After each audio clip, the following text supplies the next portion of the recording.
Hey everyone, let's talk about what is different about today's hair transplant technique and what we used to do decades ago. So now, the older hair transplant technique that people think about, the plugs, were techniques that were done in the 80s and 70s, and during those times we used to get micrografts, meaning patches of hair from the back, and we would implant it.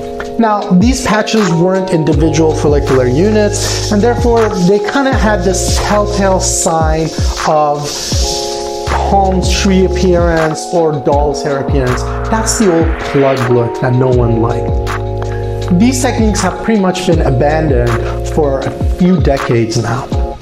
Since then, we've gone to what are called follicular unit transplantation techniques, which basically means we take individual follicular unit hairs, the way they grow naturally out of the scalp, and we transplant them.